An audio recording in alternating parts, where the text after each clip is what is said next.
हजारों इंसानों के दिलों पर आपकी अकीदत की मोहर लगी है। ये सब हिंदू लोग आए हैं हाजिरी देने के लिए। क्या ये दरगाह शरीफ सेकंड अजमेर शरीफ है? इतना आलीशान बुलंद दरवाजा है। इस मस्जिद में मर्द हजरात नमाज पढ़ते हैं और इसमें हमारी माँ बहनें नमाज अदा करती हैं। अस्सलाम वालेकुम दोस्तों, आज आप जियारत करेंगे शहनशाह मेवाड़ हजरत दीवाना शाह सरकार रहमतुल्लाह अलैह के दरबार की। आप गुजरात के मकाम डीसा के रहने वाले थे। आपका नाम अब्दुल रज़ाक उर्फ दीवाना शाह रहमतुल्लाह अलैह है। आपकी विलादत बसादत 25 मुहर्रम 1291 हिजरी को हुई। आपके वालिद मोहतरम का नाम हजरत अब्दुल कादिर रहमतुल्लाह अलैह है और आपकी वालिदा का नाम हजरत बीबी ज़ैनब है। आपकी इब्तिदाई तालीम और तरबियत मकामी मदरसे से हुई। आप जब जाएंगे हजरत के आस्थाने पे तो सबसे पहले आपको ये बुलंद दरवाजा देखने को मिलेगा जो सेम अजमेर शरीफ के निजाम गेट की तरह देखने में लगता है। और मैंने यहाँ के लोगों से सुना है कि यहाँ के लोग इस आस्थाने को सेकंड अजमेर कहते हैं। और सेकंड अजमेर कहने की सबसे बड़ी वजह यह है कि जिस तरह सरकार गरीब नवाज रहमतुल्लाह अलैह के उर्स में भीड़ इकट्ठी होती है तो सेम उसी तरह दुनिया भर से लोग यहाँ आते हैं और उर्स के टाइम पे यहाँ अशकों का मोहब्बत करने वालों का अकीदतमंदों का एक हुजूम नजर आता है। आपकी कई करामात मशहूर हैं, उनमें से कुछ आपको बताते हैं। ये बताया जाता है कि आप एक बार तांगे पे सवार थे तो रास्ते में उस तांगे का एक व्हील निकल गया, यानी पहिया निकल गया और वो तांगा एक ही व्हील पे चलता रहा। सुभान अल्लाह। और एक बार आपकी कुछ किताबें चोर चोरी करके ले गया और उन किताबों को एक कुएं में उस चोर ने डाल दिया। और फिर जब वो चोर पकड़ा गया, जब किताबें कुएं से निकाली गई तो उन किताबों में से एक लफ्ज भी नहीं मिटाता, ना ही वो किताबें भीगी थी। सुभान अल्लाह। ये भी आपकी बहुत बड़ी करामत है। और आपकी बारगाह में आज न जाने कहां कहां से लोग आते हैं और अपनी मुरादें मन्नतें मांगते हैं और अल्लाह पाक सबको आपके सदके से नवाजता है। आज अगर कोई बीमार आपकी दरगाह शरीफ पर आता है तो वो सेहतयाब होकर ही घर जाता है। कोई अगर व्हील चेयर पर आता है तो अल्लाह की रहमत से इस बारगाह से चलकर जाता है। आपकी बारगाह में हिंदू मुस्लिम सिख ईसाई सब आते हैं, आप सबको नवाजते हैं। तभी तो किसी शायर ने कहा था, शान निराली आकर देखो कितना ये जीशान है, चांदी की जाली में सोया मेवाड़ी सुल्तान है। और आप जब यहाँ तशरीफ लाए थे तब यहाँ कुछ नहीं था, ये चारों तरफ जंगल ही जंगल था। लेकिन आपके कदमों की बरकत से आज ये जगह जन्नत की क्यारी में से एक क्यारी है। सुभान अल्लाह। और यहाँ पर आपके नाम से एक बहुत बड़ा स्कूल भी है जिसमें बच्चे आला तालीम हासिल करते हैं। साथ ही साथ आपको ये भी बता दें कि ये दरगाह शरीफ का जो ग्राउंड है वो तकरीबन 52 बीघा में बना हुआ है। और ये यहाँ का खूबसूरत ज़ायरीन के लिए वजू करने के लिए वजू खाना बनाया गया है। देखने में माशाल्लाह बहुत खूबसूरत है। और यहीं पास में एक मस्जिद भी है, आइए उसको भी आपको दिखाते हैं। ये मस्जिद है जहाँ मर्द हजरात नमाज अदा करते हैं। कितनी आलीशान मस्जिद है। मस्जिद में लोग हजारों की तादाद में नमाज अदा करते हैं। और ये है आयशा मस्जिद जिसमें हमारी माँ बहनें नमाज अदा करती हैं। इस ग्राउंड से जब आप बाहर की तरफ जाएंगे तो आपको ये देग देखने को मिलेगी। जिन लोगों के मुरादें मन्नतें पूरी हो जाती हैं वो इस देग में पैसे आटा चावल वगैरह डालते हैं। और ये जो भीड़ आपको नजर आ रही है ये सरकार दीवाना शाह रहमतुल्लाह अलैह की दरगाह में हाजिरी देने के लिए खड़ी हुई है। आप गौर करें, देखें कि मुसलमान से ज्यादा हमारे गैर मुस्लिम भाइयों की तादाद है। उनका ये अकीदा है, मानते हैं वो दीवाना शाह सरकार रहमतुल्लाह अलैह को। और बेशक अल्लाह ताला सरकार के सदके में तमाम ज़ायरीन की, तमाम चाहने वालों की मुसीबत को दूर कर देता है। पूरा आस्थाना जो आपको नजर आ रहा है, यहाँ पर आप आए और रात में अगर रुकना चाहें तो आप रात रुक भी सकते हैं। बहुत वसी आस्थाना है, बहुत बड़ा कैंपस है हजरत का।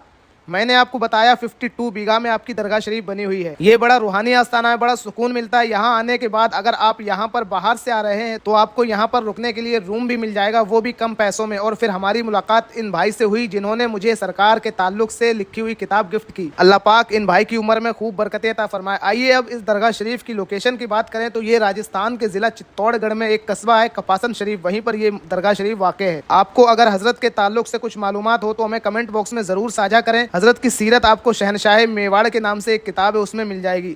आपकी जब भी हाजिरी हो हजरत की बारगाह में हमें भी दुआ में याद रखिएगा। आपको वीडियो कैसी लगी हमें कमेंट बॉक्स में ज़रूर बताएं। अल्लाह पाक तमाम भाइयों को, वीडियो देखने वालों को हाजिरी की सआदत नसीब फरमाए।